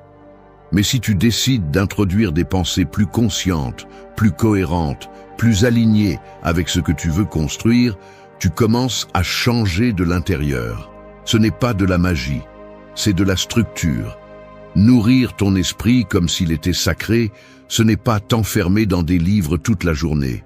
C'est prendre la responsabilité de ce que tu laisses entrer. C'est choisir ce que tu écoutes, avec qui tu parles, ce que tu consommes. C'est prendre soin de tes conversations, de tes pensées répétées, de tes habitudes mentales. C'est créer des espaces de silence pour penser, des moments d'étude pour grandir, du temps de réflexion pour t'aligner. C'est arrêter d'utiliser l'esprit comme une poubelle émotionnelle et commencer à l'utiliser comme le temple qu'il est. Alors observe-toi. Qu'est-ce que tu sèmes chaque jour dans ton esprit? Construis-tu un jardin fertile ou laisses-tu pousser des mauvaises herbes sans contrôle? Car la vie que tu vis à l'extérieur sera toujours le reflet de ce qui se trouve à l'intérieur. Et si tu veux de la clarté, de la concentration, de la force, tu dois commencer par là, car ton esprit est ton territoire le plus sacré et ce que tu y cultives marquera tout le reste. Tout le monde veut des résultats, mais presque personne n'est vraiment prêt à changer. Nous voulons de la concentration, mais nous vivons distraits. Nous voulons de la discipline, mais nous restons esclaves des excuses. Et là est le problème. Ce n'est pas que tu ne peux pas te transformer, c'est que tu continues à attendre d'en avoir envie, d'attendre le moment parfait, de te sentir prêt, mais ce moment n'arrivera pas. Personne ne va te sauver. Personne ne va construire la version forte et disciplinée de toi. C'est à toi de le faire, et ça commence maintenant. La vie ne se transforme pas avec des désirs ou une motivation passagère. Elle se transforme avec des principes, avec des décisions quotidiennes que tu ne négocies pas. Et s'il y a une philosophie qui peut forger ce genre de caractère, c'est le stoïcisme. Non pas parce qu'il a des formules magiques, mais parce qu'il te confronte à toi-même. Parce qu'il t'apprend à regarder le chaos en face, sans cligner des yeux et à continuer d'avancer. Ce n'est pas une vidéo pour t'inspirer quelques minutes. C'est une invitation à rompre avec ta version faible, à arrêter de mendier de la force et à commencer à la construire. Nous allons parcourir 9 principes stoïciens qui ne sont pas de belles théories, mais des outils bruts pour que tu commences à te discipliner dès aujourd'hui. Non pas pour impressionner quelqu'un, mais pour te respecter toi-même. Si tu en as assez de repousser ta transformation, reste. Ceci est le début de ton véritable changement. 1. Réveille-toi avant le monde. Commence ta journée avant que la distraction ne se lève avec toi. Gagne la bataille contre la paresse avec le premier acte de la journée. Te lever sans négocier avec toi-même. L'autodiscipline commence à l'aube. Et non, il ne s'agit pas seulement de se lever tôt. Il s'agit de quelque chose de beaucoup plus profond. Maîtriser ta volonté avant que le monde ne commence à te crier ce que tu dois faire. C'est mettre ta décision au-dessus de ton confort. C'est transformer ce moment, l'instant précis où l'alarme sonne, en ton premier acte de liberté. Parce que c'est là que se définit le reste de la journée. Si tu repousses le réveil, tu repousses ton caractère. Marc Aurèle le comprenait parfaitement.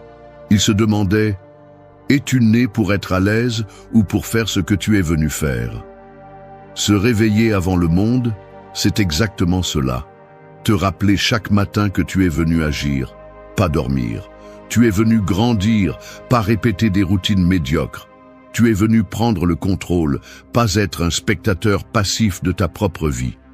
Cette heure où tout le monde dort n'est pas un sacrifice, c'est un privilège. C'est l'espace où personne n'interfère. Il n'y a pas de bruit, pas de réseau, pas d'excuses. Il n'y a que toi, ton intention et ta discipline. Et si tu profites de ce calme pour commencer la journée avec clarté, force et concentration, alors tout change. Tu ne cours plus après le temps, tu l'utilises à ton avantage. La plupart se lèvent avec le jour sur eux. Ils courent, improvisent, réagissent. Pas toi. Tu choisis de prendre de l'avance. Parce que tu comprends que celui qui anticipe domine, celui qui agit en premier mène. Et ce n'est pas une philosophie de motivation, c'est une décision pratique. Si tu le fais tous les jours, tu construis un type de mentalité qui ne se rend pas facilement, qui sait que le respect de soi se cultive dans les détails que personne ne voit. Il y aura des jours où tout en toi voudra continuer à dormir. Et c'est précisément là que se forme le muscle de l'autodiscipline. Pas dans les jours faciles, mais dans les jours difficiles. Chaque fois que tu surmontes cette première résistance, tu deviens plus fort. Chaque fois que tu te lèves sans envie, tu gagnes quelque chose de plus précieux que des heures. Tu gagnes le contrôle de toi-même. Tu ne te lèves pas avant le monde pour avoir plus de temps. Tu te lèves pour te rappeler qui commande. Et si tu commences la journée en commandant, tout le reste, l'entraînement, le travail, les décisions, coule avec plus de direction. Parce que tu as déjà pris la décision la plus difficile. Bouger quand personne ne t'y oblige. Fais de ce moment ton rituel. Fais-le sacré. Tu n'as pas besoin de crier au monde que tu te lèves tôt. Tu as juste besoin de te prouver que tu es engagé envers qui tu veux être. Et cela, même si cela semble petit, est le premier pas pour te transformer de l'intérieur. Réveille-toi avant le monde, pas par mode, pas pour la productivité. Fais-le pour toi. Parce que c'est là que commence ta véritable liberté. 2. Fais d'abord ce que tu désires le moins faire. Ce que tu évites le plus est souvent ce que tu as le plus besoin d'affronter. Choisis de commencer ta journée avec ce qui te génère le plus de résistance interne. Transformer l'inconfort en habitude forge le caractère. Et c'est l'une des vérités les plus dures à accepter. Ce que tu ne veux pas faire est exactement ce dont tu as le plus besoin. Nous portons tous une liste de tâches, de décisions ou de conversations que nous repoussons comme si le temps allait les résoudre de lui-même. Mais l'évasion ne fait qu'aggraver le problème et te rend plus faible. Commence la journée en attaquant ce que tu détestes le plus, ce qui te dérange, ce que tu remets à plus tard, ce que ton esprit essaie de justifier pour ne pas faire. Car dans cette résistance se trouve une opportunité. Les stoïciens le savaient. L'obstacle est le chemin. Pas ce qui contourne le problème, pas ce qui est plus facile, mais juste ce qui fait le plus mal, ce qui pèse, ce qui dérange. C'est là que se forge le tempérament. Pense à la quantité d'énergie dépensée à éviter, à planifier comment ne pas faire quelque chose, à justifier pourquoi tu peux le remettre à plus tard. Tu pourrais utiliser cette énergie pour résoudre, pour agir, pour clore des cycles qui te privent de pouvoir mental. Quand tu fais d'abord ce qui te dérange le plus, tu te libères. Tu prends le contrôle de la journée. Tout le reste devient plus facile, plus léger, parce que tu as déjà traversé l'enfer tôt. Fais-le sans rituel, sans besoin de motivation, sans chercher le plaisir. Fais-le simplement. C'est l'essence de l'autodiscipline, agir sans avoir besoin d'en avoir envie. Au début, ce sera brutal. Tu auras 1000 excuses en tête, tu voudras faire n'importe quoi d'autre. Mais si tu t'entraînes à choisir le chemin difficile volontairement, il sera de plus en plus facile de résister à la tentation de fuir.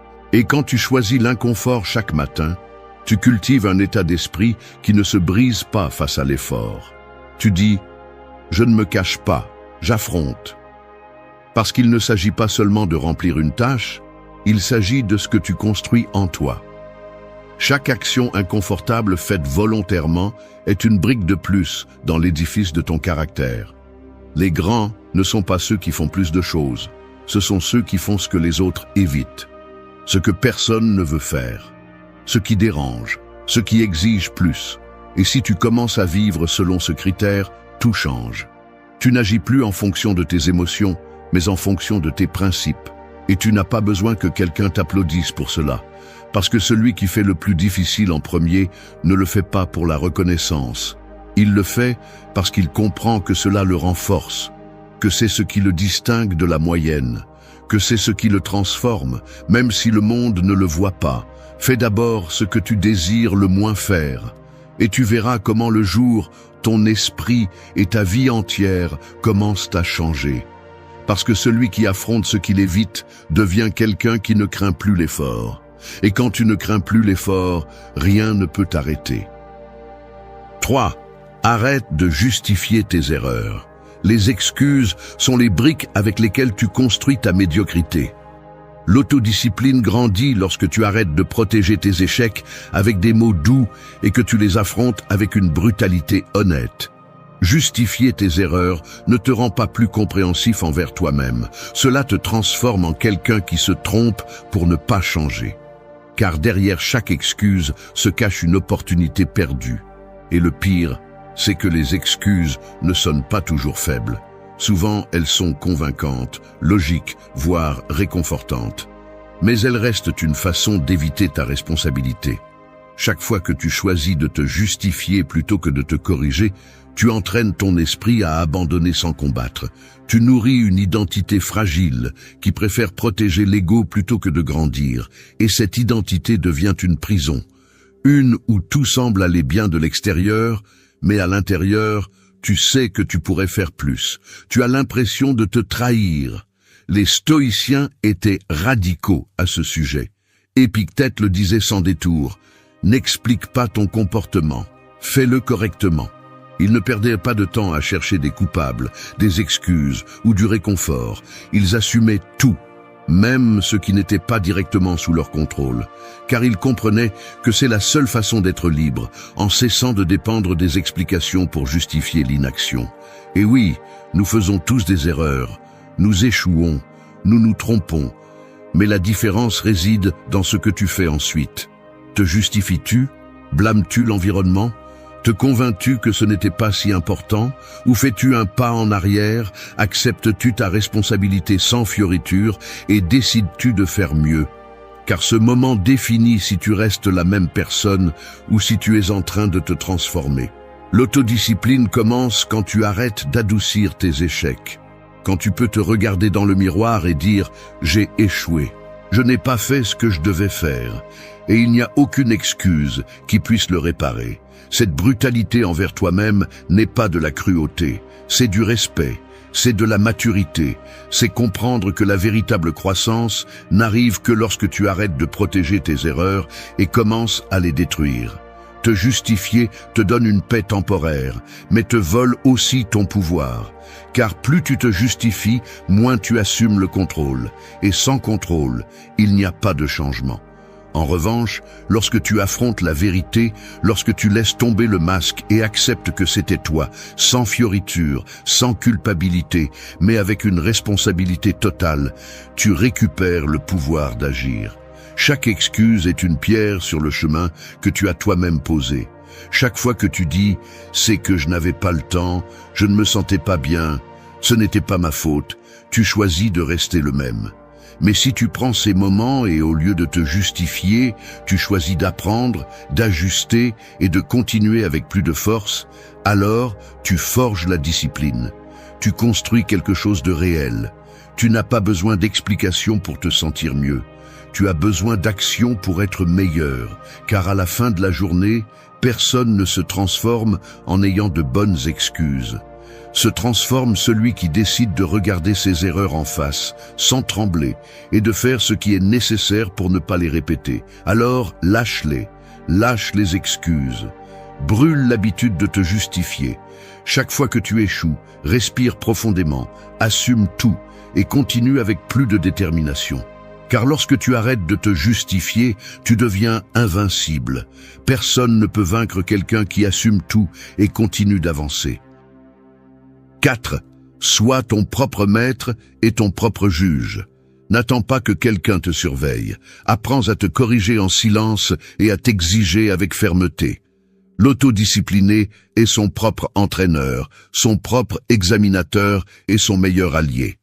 La plupart des gens ont besoin de quelqu'un derrière eux pour rendre des comptes. Un patron, un entraîneur, un ami, une figure extérieure qui leur dit quoi faire et quand le faire.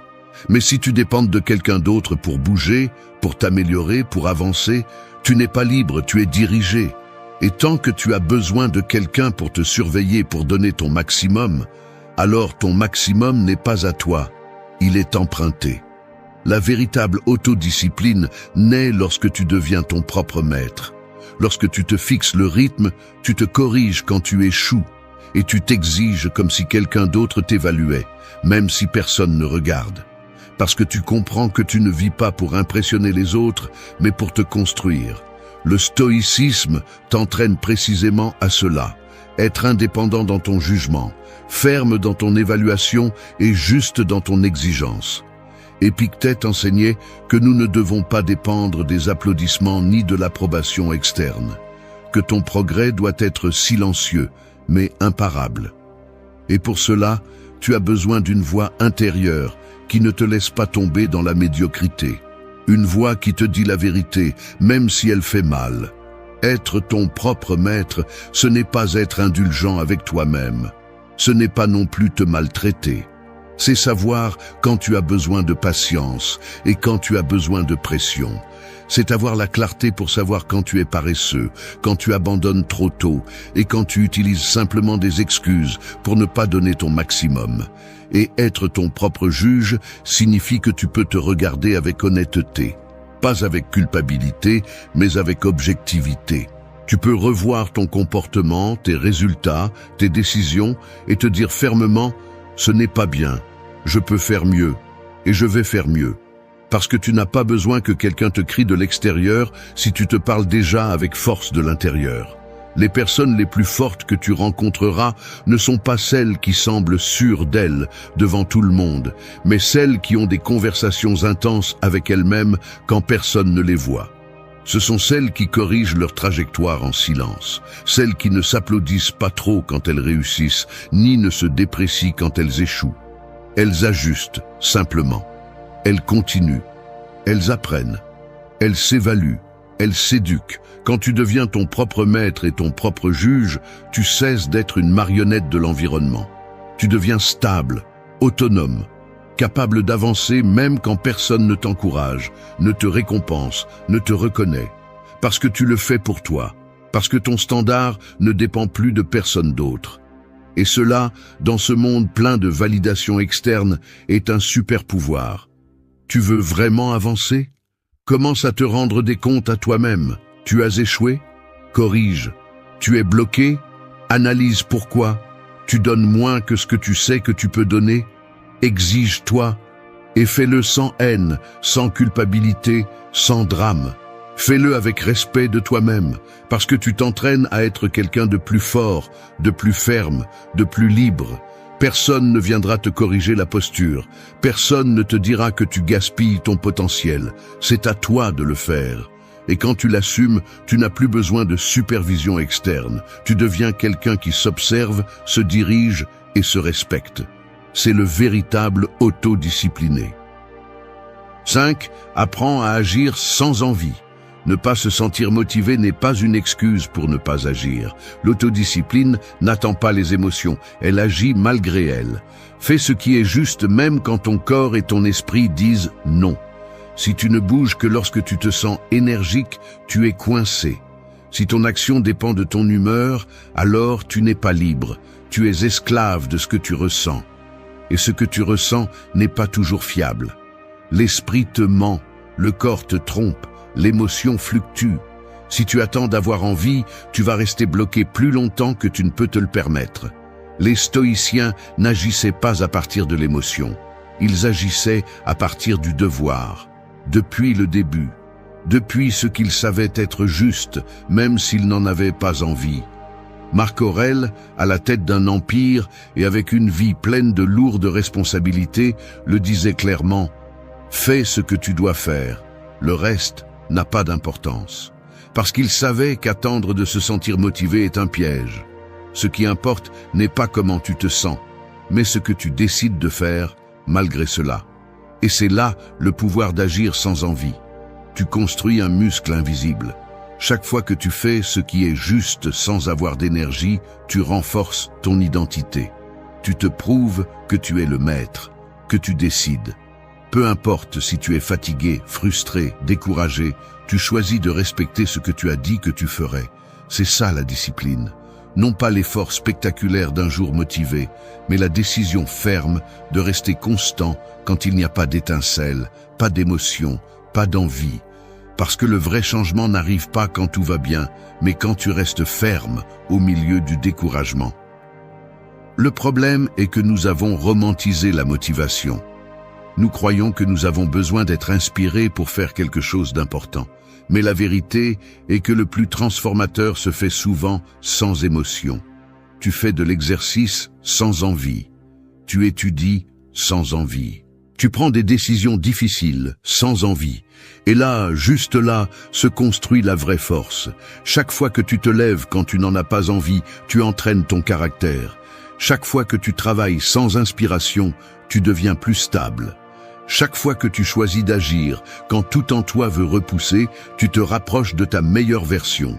Et non pas pour le résultat immédiat, mais pour le respect que cela génère en toi. Tu n'as pas besoin d'attendre que ton corps se sente prêt. Tu apprends à ton corps qu'il va bouger de toute façon. Tu n'as pas besoin que ton esprit soit en paix. Tu apprends à ton esprit qu'il n'a pas le contrôle total. Parce que celui qui agit sans envie est quelqu'un qui a compris le principe fondamental de l'autodiscipline. L'émotion ne décide pas, tu décides. Et tu ne vas pas toujours le faire parfaitement. Il y aura des jours où tu échoueras. Mais si au lieu de te rendre, tu te relèves simplement et continues à agir, même fatigué, avec des doutes, avec de l'inconfort, alors tu deviens inébranlable. Tu t'entraînes à vivre au-delà du caprice émotionnel. Fais-le sans envie, fais-le sans éclat. Fais-le avec le poids sur toi, mais fais-le, parce que chaque action que tu exécutes à partir de la volonté et non de l'émotion est une victoire silencieuse. Et ces victoires accumulées te rendent invincible. 6. Développe une routine comme si ta vie en dépendait. Les habitudes ne sont pas optionnelles pour ceux qui veulent se transformer. Crée une routine solide, structurée et claire. La discipline naît lorsque tes jours ont un ordre et tes actions, un modèle. La plupart des gens vivent en improvisant. Ils se réveillent sans but, agissent sans direction, se laissent emporter par ce qu'il faut faire ou par ce que les autres imposent. On ne construit rien de solide de cette façon. Car celui qui n'a pas une routine claire est l'esclave du chaos. Et là où il y a un chaos constant, il n'y a pas de progrès réel, seulement de la fatigue et du désordre déguisé en activité. Si tu veux changer, tu as besoin de structure. Pas une prison, mais une colonne vertébrale pour ta vie. Une routine solide qui donne le rythme, qui te rappelle ce qui compte, qui te protège du bruit extérieur et du sabotage intérieur. Parce que les jours ne se gagnent pas par inspiration, ils se gagnent par répétition, par consistance, par ordre. Les stoïciens le savaient bien. Ils n'étaient pas rigides, mais ils étaient précis.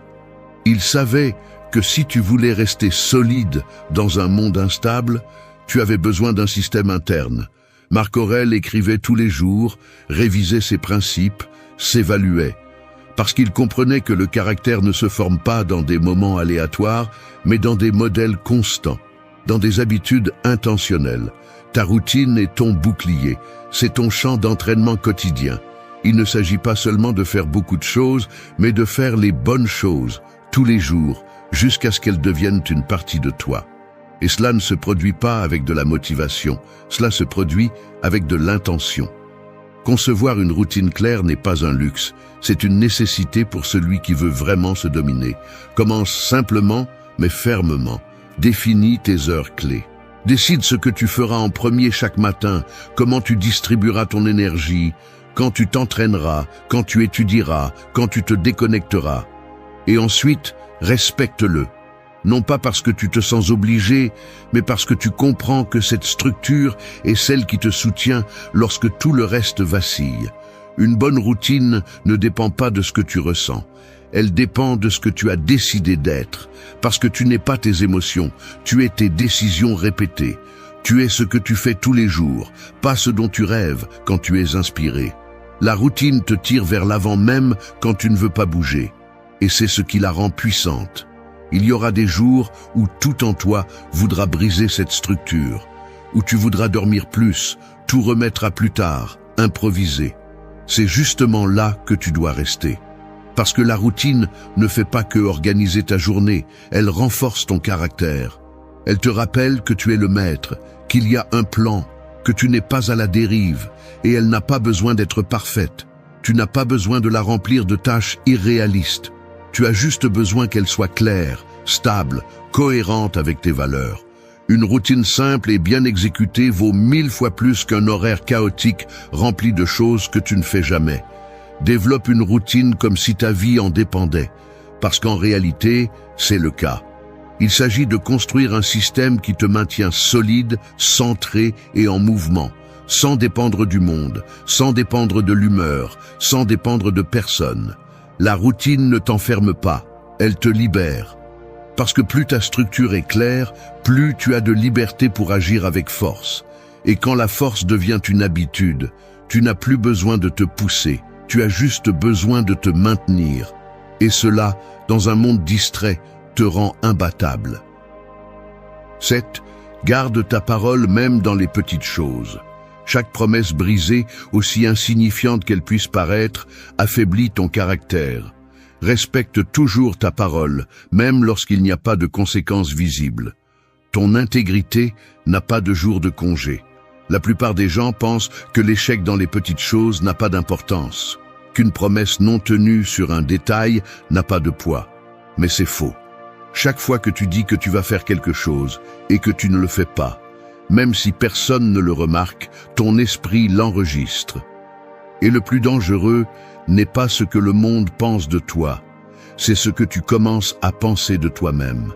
Ta parole est ton contrat avec toi-même, pas avec les autres, avec toi. Quand tu dis « demain je m'entraîne » et que tu ne le fais pas, tu apprends à ton esprit que ta parole n'a pas de valeur, que tu peux te mentir à toi-même et que ce n'est pas grave. Mais c'est grave, parce que cette petite fracture répétée érode ta confiance en toi, et sans confiance en toi, il n'y a pas de discipline possible. Les stoïciens parlaient beaucoup de vertu, que la cohérence entre ce que tu penses, dis et fais est l'un des piliers d'une vie solide, parce que celui qui est incohérent vit divisé. Il dit une chose, en fait une autre, s'excuse, se trahit. Et cette division interne te rend faible, te rend vulnérable, te transforme en quelqu'un qui ne croit même plus en lui-même. C'est pourquoi les petites choses comptent, beaucoup. Parce que c'est dans les petites choses que le respect de soi est formé. Si tu dis que tu te lèveras à une certaine heure, lève-toi. Si tu as dit que tu ne regarderais plus ton téléphone avant d'avoir terminé, respecte-le. Si tu as promis quelque chose à une autre personne, aussi minime soit-elle, fais-le. Non pas parce qu'il est grave d'échouer, mais parce que tu n'es pas de ceux qui échouent. Garder ta parole, c'est garder ton identité. Parce que chaque acte accompli renforce l'idée que tu es quelqu'un de fiable, discipliné, solide. Quelqu'un qui n'a pas besoin de surveillance externe pour respecter ses engagements, parce qu'il se respecte trop pour se mentir à lui-même. Et ce respect ne se construit pas avec de grands actes héroïques, il se construit dans le quotidien, dans les petites choses, dans ce que personne ne voit. Il y a des gens qui ne respectent leurs engagements que lorsqu'ils savent qu'ils seront observés, seulement lorsqu'il y a des conséquences sociales ou professionnelles. Mais l'autodiscipliné n'a pas besoin de cela. Il fait ce qu'il a dit qu'il ferait même quand personne ne regarde, parce qu'il comprend que chaque engagement respecté est une brique de plus dans la construction de son caractère. Et quand tu tiens ta parole dans les petites choses, tu te prépares aussi pour les grandes. Parce que celui qui échoue dans les petites choses échouera dans les choses critiques. Mais celui qui est fidèle dans les choses de base aura la force de soutenir les choses les plus difficiles. L'intégrité ne s'active pas seulement dans les grandes décisions. Elle se forme tous les jours, avec chaque promesse que tu fais, même à toi-même. Alors arrête de minimiser l'importance des petites choses, parce que c'est dans les petites choses que tu testes si ta parole a de la valeur. Tu l'as dit? Fais-le. Tu te l'es promis? Respecte-le. Tu t'es trompé hier? Bien. Mais aujourd'hui, sois à nouveau ferme. Parce qu'il ne s'agit pas d'être parfait. Il s'agit d'être cohérent. Ta parole est ta base. Si tu ne peux pas avoir confiance en elle, qui le pourra? Garde ta parole, toujours. Même s'il n'y a pas d'applaudissements, même si personne ne le remarque, même si cela semble insignifiant.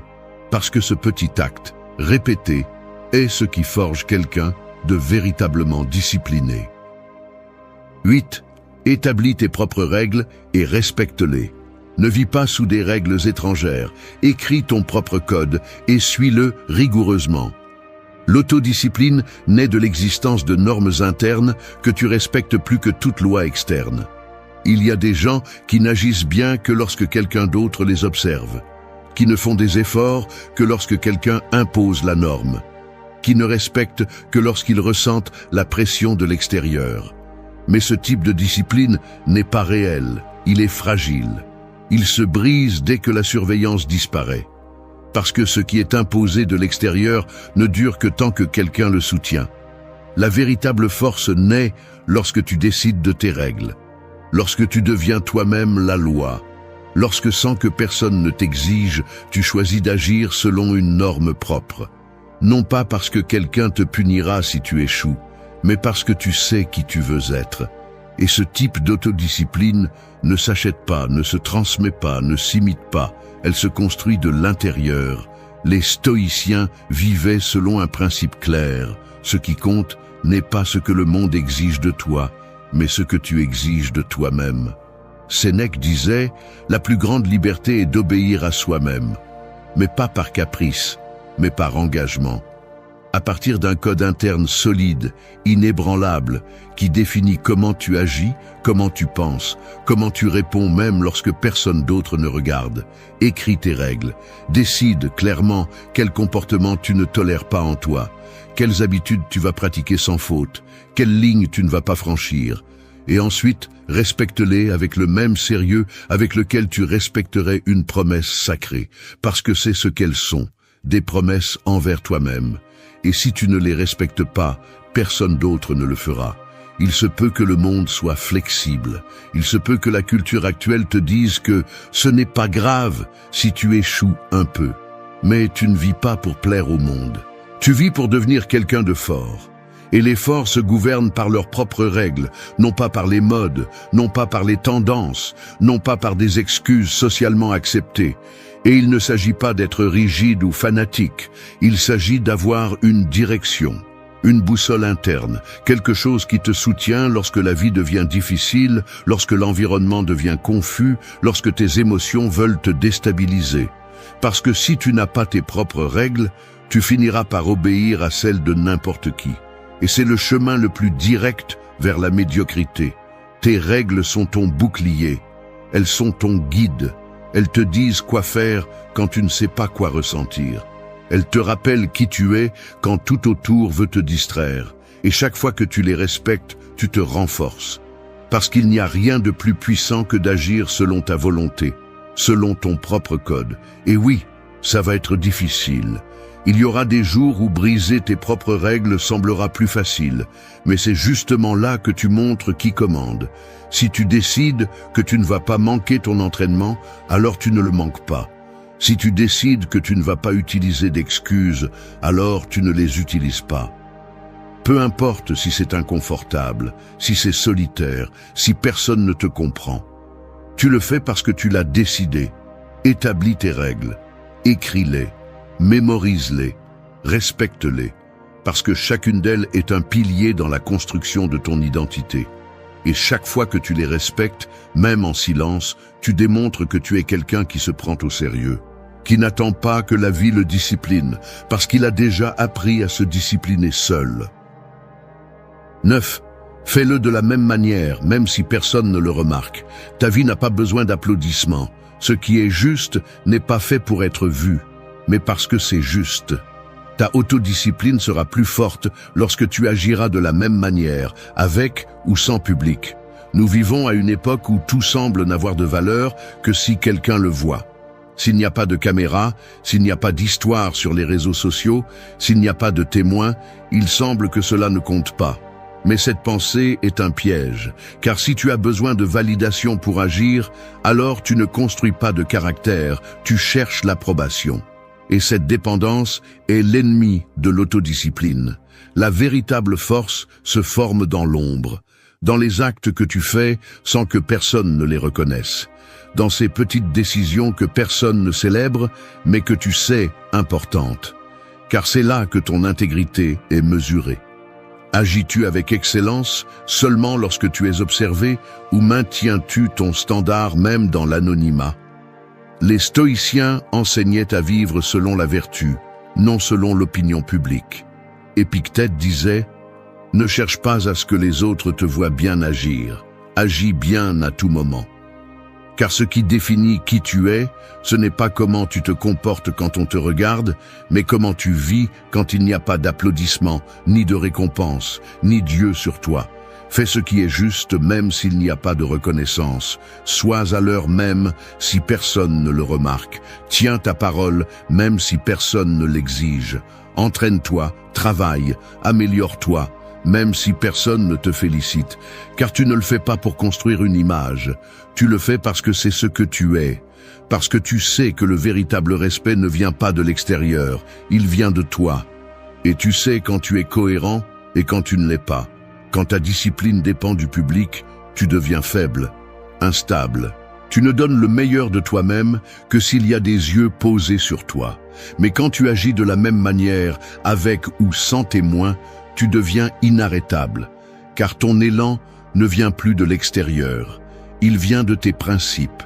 Il vient d'un engagement interne qui n'a pas besoin de lumière ni de scène. Pense à ceci. Les moments les plus importants de ta transformation se produiront probablement lorsque tu seras seul, en silence. Les jours où personne n'applaudit, personne ne reconnaît ton effort, personne ne te remercie. Mais tu le feras quand même. Parce que ton intention n'est pas d'impressionner, c'est de te construire.